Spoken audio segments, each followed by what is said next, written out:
नमस्ते, मी advocate Shrikant करे, अध्यक्ष शेतकरी सुकाणू समिती।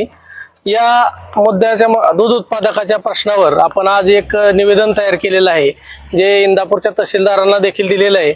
आणि दुसरी प्रत ही माननीय देवेंद्र फडणवीस यांच्या मुख्यमंत्री महाराष्ट्र राज्याच्या नावाने करून हे निवेदनाचे लोकांच्या सह्या घेऊन दूध उत्पादकाचे आपण त्यांना देणार आहोत।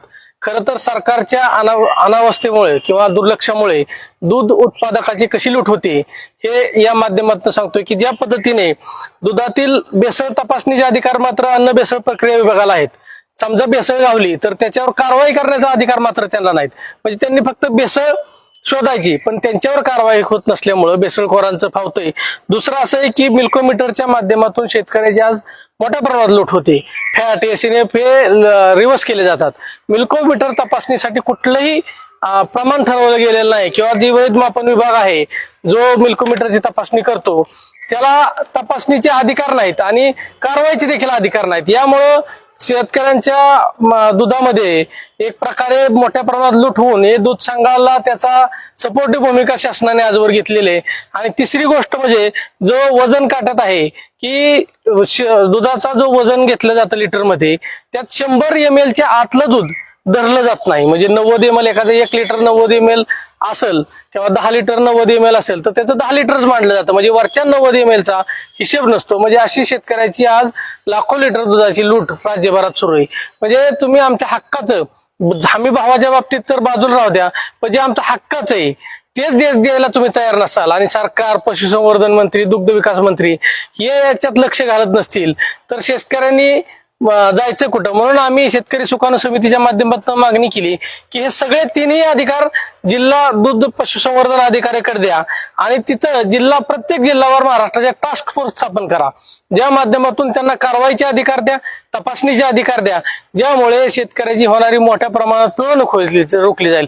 याचबरोबर आमचा दुसरा मुद्दा आहे की जे जेनरिक औषधं ज्याप्रमाणे माणसांची मार्केटमध्ये आणली त्याप्रमाणे जनावरांची जेनरिक औषधं मार्केटमध्ये आणली तर शेतकऱ्यांना त्याचा निश्चितच फायदा होणार आहे कमी खर्चात। आणि दुसरं असं आहे की या सध्याचा वाढलेला खर्च पाहता की या म्हशीच्या दुधाला 80 रुपये आणि गायीच्या दुधाला कमीत कमी 50 रुपये दर दिला जावा आणि ह्याची कृषी विद्यापीठाची समिती नेमली जायची पाहिजे आणि त्या माध्यमातून उत्पादन खर्चावर आधारित एक हमी भाव काढला पाहिजे आणि त्या पद्धतीने शेतकऱ्यांना नाममात्र किमती ज्याप्रमाणे पीक विमा रुपयात देतात त्याप्रमाणे पशु विमा देखील 1 रुपयामध्ये दिला जावा ही ह्या माध्यमातून आम्ही मागणी केली। याचबरोबर जनावरांची पशु हेल्पलाईन सुरू केली पाहिजे, ज्याप्रमाणे एखाद्या गोट्यावर गाय आजारी असेल तर त्यांनी त्या फोनला फोन केला की तिथं डॉक्टर अवेलेबल झाला पाहिजे। याचबरोबर जे मध्यंतरी सरकारने 5 रुपयांनंतर 7 रुपये अनुदान दिलं, हे अनुदान गेलं कुठं, शेतकऱ्याबरोबर पोहोचलं का? तर या माध्यमात मोठे अफरातफर झालेले तर गावोगाव किंवा तालुकावार या शेतकऱ्यांची यादी दिली पाहिजे की हे अनुदान कुठं गेलं कुठं नाही।